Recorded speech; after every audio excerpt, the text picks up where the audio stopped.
শীতের শুরুতে সরবরাহ বাড়লেও উল্টো বাড়ছে সবজির দাম। এক মাসেরও বেশি সময় ধরে বাজারে শীতকালীন সবজির সরবরাহ দ্বিগুণ হলেও দাম কমার বদলে বেড়েছে 20 থেকে 30 টাকা পর্যন্ত। বর্তমানে রাজবাড়ীর স্থানীয় বাজারে ফুলকপি 80 থেকে 90 টাকা, শিম 100 থেকে 120, টমেটো ও গাজর 130 থেকে 150 টাকা, বাঁধাকপি, বেগুন, পটল, ভেন্ডি ও বরবটি 50 থেকে 60 টাকায় বিক্রি হচ্ছে। লাউ বিক্রি হচ্ছে 40 থেকে 80 টাকা পিস। দাম বৃদ্ধিতে নাজেহাল নিম্ন ও মধ্যম আয়ের মানুষ।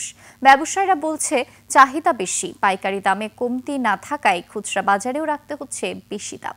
ক্রেতাদের অভিযোগ, বাজার মনিটরিং না থাকায় চলছে ইচ্ছেমতো দাম বাড়ানো।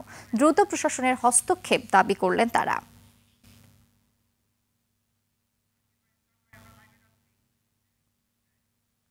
দর্শক, বাজারের আরো খবর জানাতে সরাসরি যুক্ত হচ্ছেন রাজবাড়ীর প্রতিনিধি জাহাঙ্গীর হোসেন। জাহাঙ্গীর, আজকে নিত্য প্রয়োজনীয় দ্রব্যের দাম কেমন দেখছেন ওখানে, আমাদের জানাবেন। আপনি যেমনটি বলছেন, আছে রাজবাড়ীর বড় বাজারে। এখানে যে বাজারে রয়েছে, আমরা এখানে আসলে ক্রেতারা আসছেন। আমরা যতটুকু জানতে পেরেছি যে আমাদের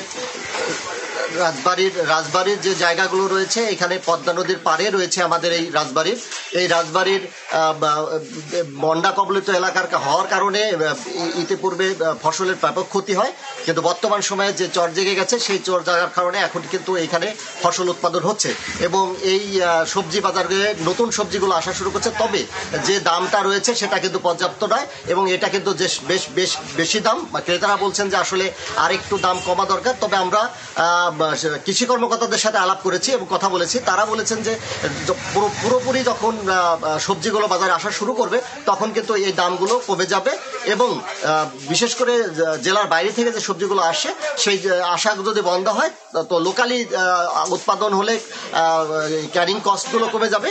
সেই ক্ষেত্রে দেখা যাবে যে সবজির বাজারটা কমে যাচ্ছে। আমার কাছে এখন এই মুহূর্তে এটাই ছিল সর্বশেষ।